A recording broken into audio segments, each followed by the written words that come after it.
आप सभी को धनतेरस की हार्दिक शुभकामनाएं। आज मैं आप सभी को धनतेरस की 3 पौराणिक कथाएं सुनाने जा रही हूँ। इन तीनों कथाओं का ही अलग अलग रूप से विशेष महत्व है। धनतेरस के दिन शाम के समय यानी कि प्रदोष काल के समय धनतेरस की पूजा की जाती है और ऐसा माना जाता है कि इसी दिन भगवान धन्वंतरी वैद्य समुद्र मंथन के समय अमृत कलश लेकर प्रकट हुए थे। इसीलिए धनतेरस के दिन बर्तन खरीदने की भी परंपरा है। भगवान धन्वंतरी को देवताओं का वैद्य माना जाता है। इनकी पूजा करने से आरोग्य और सुख की प्राप्ति होती है। धन्वंतरी को भगवान विष्णु का अंशावतार माना जाता है और संसार में चिकित्सा विज्ञान के विस्तार और प्रसार के लिए ही भगवान विष्णु ने धन्वंतरी का अवतार धारण किया था। आइए सुनते हैं धनतेरस की कथाएं। पौराणिक कथा के अनुसार एक बार की बात है, भगवान श्री हरि के मन में अचानक से विचार आया कि उन्हें एक बार मृत्युलोक अर्थात धरती लोक का भ्रमण करना चाहिए। जब उन्होंने अपने इस विचार के बारे में देवी लक्ष्मी को बताया, तब उन्होंने कहा कि मैं भी आपके साथ चलना चाहती हूँ। जिस पर भगवान विष्णु ने कहा, मुझे इसमें कोई भी आपत्ति नहीं है, लेकिन वहां आपको मेरे कहे अनुसार ही चलना होगा। और देवी लक्ष्मी इस बात के लिए तैयार हो गई। कुछ समय के बाद भगवान विष्णु और माँ लक्ष्मी दोनों मृत्युलोक यानी कि धरती लोक पर पहुंच गए। कुछ दूर जाने के बाद भगवान श्री हरि ने माँ लक्ष्मी जी से कहा, आप कुछ समय के लिए यहीं पर रुककर मेरी प्रतीक्षा कीजिए और जब तक मैं लौट कर ना आऊं आप कहीं मत जाइएगा। उस समय तो देवी लक्ष्मी ने भगवान श्री हरि की बात मानकर उन्हें हाँ कह दी, लेकिन थोड़े ही समय बाद वो जिस दिशा में भगवान विष्णु गए हुए थे उसी दिशा की तरफ चल पड़ी। अभी माँ लक्ष्मी उसी दिशा की तरफ जा रही थी कि तभी रास्ते में उन्हें पीले पीले सरसों के लहलहाते खेत दिखाई दिए। इन फूलों की खूबसूरती को देखकर देवी लक्ष्मी बहुत प्रसन्न हो गई और उन्होंने सरसों के फूल तोड़कर अपना खूब श्रृंगार किया। जब वे थोड़ा आगे बढ़ी तो उन्हें गन्ने के खेत नजर आए और फिर देवी लक्ष्मी गन्ने के खेत से एक गन्ना तोड़कर चूसने लगी। तभी वहां पर भगवान विष्णु आ गए। उन्होंने देवी लक्ष्मी से कहा, देवी ये आपने क्या किया? मेरी आज्ञा का पालन ना कर किसान के खेत में चोरी करके तुमने मुझे बहुत दुख पहुंचाया है और जो चोरी तुमने की है मैं उसके लिए तुम्हें श्राप देता हूँ कि तुम्हें इस किसान के घर पर 12 वर्ष तक रुककर उसकी सेवा करनी होगी। इतना कहकर भगवान विष्णु क्षीर सागर को चले गए, जिसके बाद माँ लक्ष्मी जी 12 वर्षों तक किसान के घर पर रुककर उसकी सेवा करती रही। देवी लक्ष्मी एक गरीब औरत का रूप धारण कर उस किसान के घर पर जाती हैं और किसान उन्हें अपनी बेटी की तरह अपने घर पर रखने के लिए तैयार हो जाता है। इस प्रकार देवी लक्ष्मी के किसान के घर में निवास करने से उसका घर धन धान्य से भर गया और 13वें वर्ष जब भगवान श्री हरि देवी लक्ष्मी को लेने के लिए आए, तब किसान ने देवी लक्ष्मी को विदा करने से मना कर दिया। तब भगवान श्री हरि ने किसान को समझाया कि माँ लक्ष्मी जी कहीं भी एक जगह पर नहीं रुक सकती, ये तो चंचला है। परंतु फिर भी किसान कुछ भी सुनने को और कुछ भी मानने को तैयार ही नहीं था। किसान की जिद देखकर देवी लक्ष्मी को एक उपाय सूझा। उन्होंने किसान से कहा, कल तेरस के दिन तुम अपने घर की अच्छे से साफ सफाई करके शाम के समय घी का दीपक जलाकर मेरी पूजा करना। इसके साथ ही तांबे के एक कलश में सिक्के भरकर मेरे लिए रखना और मैं फिर उसी कलश में वास करूंगी।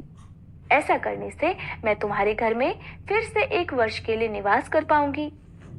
तब देवी लक्ष्मी के कहे अनुसार किसान ने ठीक वैसे ही किया और इस प्रकार किसान के घर में धन धान्य दोबारा लौट आया, जिसके बाद वह हर वर्ष तेरस के दिन माँ लक्ष्मी जी की पूजा विधि विधान से करने लगा, जिसके प्रभाव से उसके घर में देवी लक्ष्मी का वास हो गया। मान्यता है कि कार्तिक के कृष्ण पक्ष की त्रयोदशी तिथि को धनतेरस का त्योहार तभी से मनाया जाने लगा। धनतेरस की दूसरी पौराणिक कथा के अनुसार किसी समय में एक राजा थे जिनका नाम हेम था। देवयोग से उन्हें पुत्र रत्न की प्राप्ति हुई।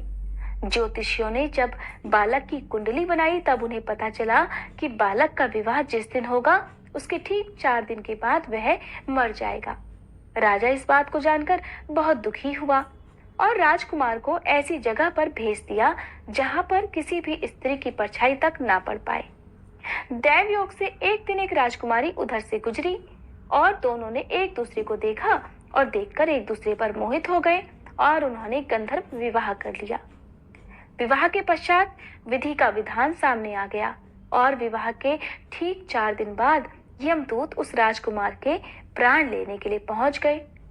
जब यमदूत राजकुमार के प्राण लेकर जा रहे थे, उसी वक्त नवविवाहिता उसकी पत्नी का विलाप सुनकर उनका हृदय भी द्रवित हो उठा, परंतु विधि के अनुसार उन्हें तो अपना कार्य करना ही था। यमराज को जब यमदूत कह रहे थे, उसी वक्त उनमें से एक ने यम देवता से विनती की, हे यमराज, क्या कोई ऐसा उपाय नहीं है जिससे मनुष्य अकाल मृत्यु से दूर हो जाए? दूत के इस प्रकार अनुरोध करने से यम देवता कहने लगे, हे दूत, अकाल मृत्यु तो कर्म की गति है। इससे मुक्ति का एक आसान सा उपाय मैं तुम्हें बताता हूँ, सो सुनो। कार्तिक मास के कृष्ण पक्ष की त्रयोदशी तिथि को रात के समय जो प्राणी मेरे नाम से पूजा करके और दीप प्रज्वलित करके दक्षिण दिशा की तरफ भेंट करता है, उसे अकाल मृत्यु का भय नहीं रहता। और यही कारण है कि धनतेरस की रात को लोग घर से बाहर दक्षिण दिशा की तरफ मुंह करके दीप जलाकर रखते हैं। मान्यता है कि इस दिन यम देवता की पूजा करने से और जो दीप जलाया जाता है, जिसे यम दिया कहते हैं, घर परिवार में किसी की भी अकाल मृत्यु नहीं होती। धनतेरस के दिन माँ लक्ष्मी जी और धनवंतरी भगवान के अलावा कुबेर देवता की भी पूजा की जाती है। और कुबेर देवता की कथा के अनुसार पूर्व जन्म में कुबेर भगवान एक गुणनिधि नाम के गरीब ब्राह्मण हुआ करते थे। बचपन में उन्होंने अपने पिता से धर्मशास्त्र की शिक्षा प्राप्त की, लेकिन गलत संगत में आने के कारण उन्हें जुआ खेलने और चोरी की लत लग गई। गुणनिधि की इन हरकतों से परेशान होकर उनके पिता ने एक दिन उन्हें घर से बाहर निकाल दिया। घर से निकाले जाने के बाद उनकी हालत बहुत दयनीय हो गई और वो घर घर जाकर लोगों से भोजन मांगने लगे। एक दिन की बात है, गुणनिधि भोजन की तलाश में गांव-गांव भटक रहे थे, लेकिन उस दिन उन्हें किसी ने भी भोजन नहीं दिया। इसके बाद गुणनिधि भूख और प्यास से व्याकुल हो गए। भूख और प्यास के कारण गुणनिधि भटकते भटकते जंगल की ओर निकल पड़े। जंगल में पहुंचने पर उन्हें कुछ ब्राह्मण भोग की सामग्री ले जाते हुए दिखाई दिए। भोग की सामग्री को देखकर गुणनिधि की भूख और भी ज्यादा बढ़ गई और खाने के लालच में वो ब्राह्मणों के पीछे पीछे चल दिए। ब्राह्मणों का पीछा करते करते गुणनिधि एक शिवालय में अर्थात शिव जी के मंदिर में आ पहुंचे, जहां उन्होंने देखा कि ब्राह्मण भगवान शिव जी की पूजा कर रहे थे और भगवान शिव को भोग अर्पित कर रहे थे। इस प्रकार वे ब्राह्मण भोग अर्पित करने के साथ ही भजन कीर्तन में मगन हो गए। गुणनिधि मंदिर में जाकर भोजन चुराने की ताक में बैठ गए। उन्हें भोजन चुराने का मौका रात में तब मिला जब भोजन कीर्तन समाप्त कर सभी ब्राह्मण सो गए थे। तब गुणनिधि चुपके चुपके दबे पांव भगवान शिव की प्रतिमा के पास जा पहुंचे, लेकिन वहां पर तो इतना अंधेरा था कि उन्हें कुछ भी नजर नहीं आया। इसलिए उन्होंने एक दीपक जलाया, लेकिन वह दीपक हवा के कारण बुझ गया और यह क्रम बार बार चलता रहा। थोड़ी ही देर में वहां से भोग प्रसाद चुराकर भागने की वो कोशिश करने लगे। भागते समय एक ब्राह्मण ने उन्हें देख लिया और चोर चोर कहकर चिल्लाने लगा। गुणनिधि वहां से जान बचाकर भाग निकले, लेकिन वह नगर के रक्षकों का निशाना बन गए। भोजन चुराकर भागते समय गुणनिधि की मृत्यु हो गई, लेकिन अनजाने में उनसे महाशिवरात्रि के व्रत का पालन हो गया, जिसके कारण वह उस व्रत के शुभ फल के हकदार बन गए थे। अनजाने में ही महाशिवरात्रि के व्रत का पालन हो जाने के कारण गुणनिधि अपने अगले जन्म में कलिंग देश के राजा बन गए। अपने इस जन्म में गुणनिधि भगवान शिव के परम भक्त हुए। वह सदैव भगवान शिव की भक्ति में ही खोए रहते थे और उनकी इस कठिन तपस्या और साधना और भक्ति को देखकर भगवान शिव उन पर प्रसन्न हुए। भगवान शिव की ही माया थी, जिसके कारण एक गरीब ब्राह्मण धन के देवता कुबेर कहलाए और संसार में पूजनीय बन गए। तब भगवान शिव ने उन्हें आशीर्वाद दिया कि धन त्रयोदशी तिथि अर्थात धनतेरस के दिन उनकी पूजा किए बिना धनतेरस की पूजा सफल नहीं मानी जाएगी। यही कारण है कि धनतेरस के दिन कुबेर देवता की भी पूजा की जाती है और कुबेर देवता को धन के देवता अर्थात धन प्रदान करने वाले देवता माना जाता है। जो भी व्यक्ति सच्चे मन से कुबेर देवता की पूजा करता है, उनके घर में धन के भंडार भरे रहते हैं। अब सुनिए श्री धन्वंतरी चालीसा पाठ।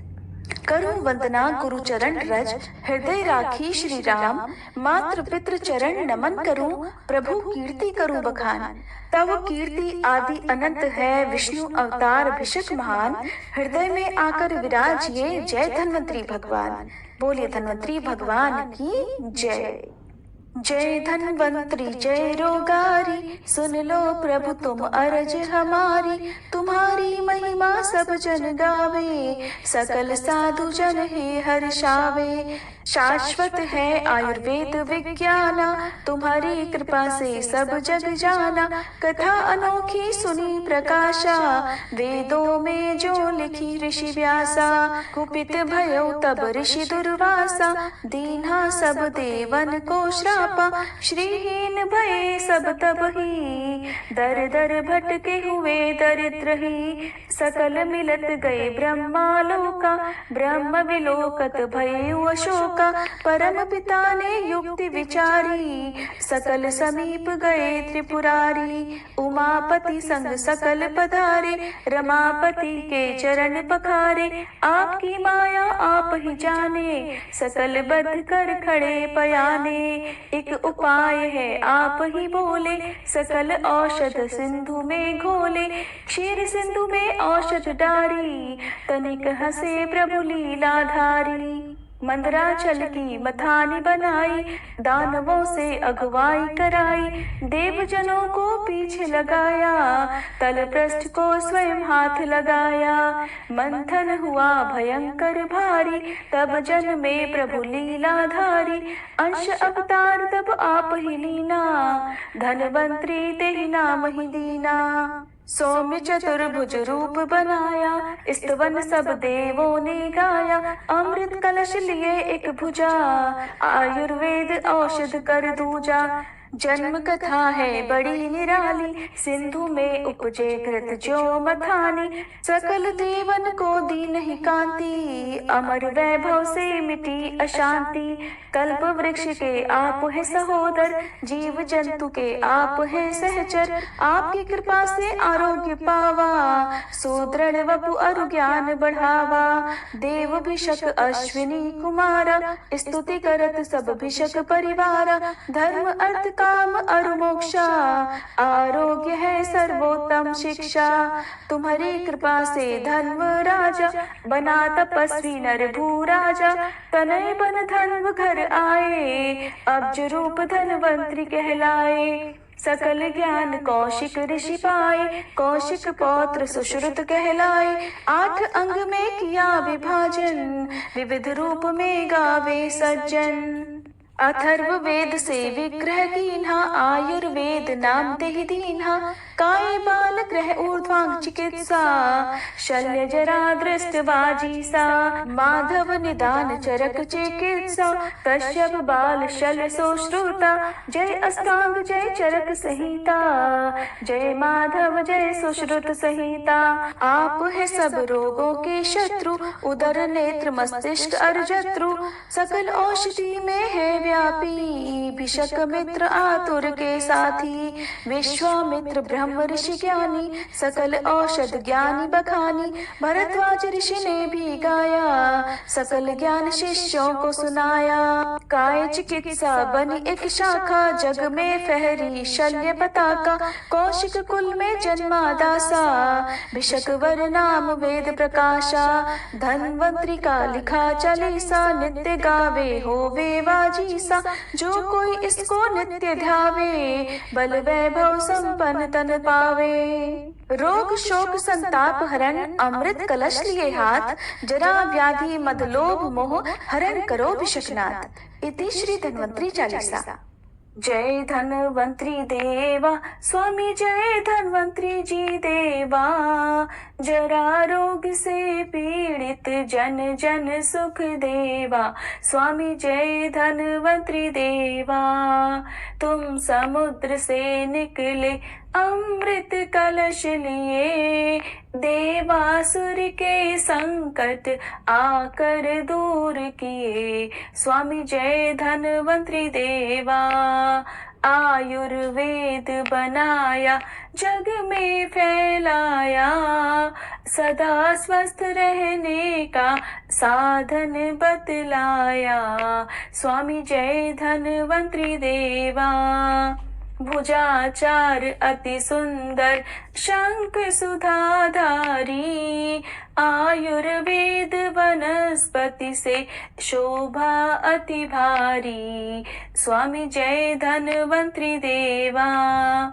तुमको जो नित ध्यावे रोग नहीं आवे, असाध्य रोग भी उसका निश्चय मिट जावे, स्वामी जय धन्वंतरी देवा।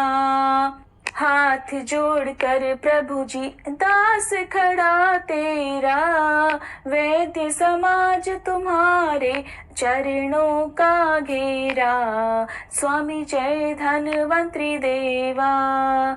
धन्वंतरी जी की आरती जो कोई नर गावे, रोग शोक ना आए सुख समृद्धि पावे, स्वामी जय धन्वंतरी देवा।